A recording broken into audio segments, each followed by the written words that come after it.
Ит пен мысық адамға қалай үйренді? Баяғы заманда балалары жоқ бір кемпір мен шал болыпты. Шал егін егеді, жиналған астығын қамбаға құяды, шетінен базарға апарып сатып, шай пұлын айырады екен.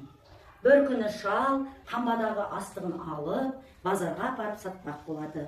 Қамбаның есігін ашып, тышқандардың өріп жүргенін көреді. Олар дәні бүтін астық қалдырмапты.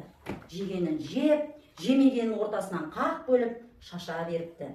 Бұған кемпір мен шал қарлап итті іздей бастайды. Бір кезде жер тіміскілеп, сүмеңдеп жүрген итті көреді. Қасына барады да, мен сені іздеп келдім, дейді құйрығын бұлғаңдата маңғазданып. Саған бір ақыл айтайын. Бүйтіп көрінген інді қазып, тіміскілеп жүргенше адамның қорасын күзет, қарның тоқ болады, жылы, жайлы жерде тұратын боласың деп айтты.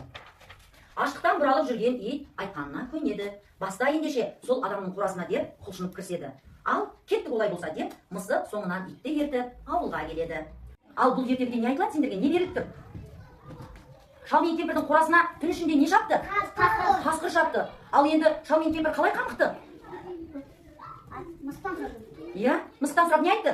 Мысық отырған наза білетін біреу бар ма деді да, оны білем депті да. Сосын қамалап жүрген итті тауып, иттің қасына келеді да, ит мен сені тауып алдым ғой. Сен қамалап жүрген жолда саған бір жылы үйде тамақ бересің, қамалауға дөретіп, бір адамды салып қорасын үйретіп кетті да, сосын жалай кетті, апал кетті да, сосын мысықтың артынан бара кетті, сосын қасқыр деді. Ит жеті қазынаға жатады. Адамның досы. Қаңғыбас иттерге жолуға болмайды. Себебі олар қауіп алуы мүмкін. Ит адамның досы. Ит адамға қамқор болу керек. Ит адамдардың тыныштығын көрсетеді.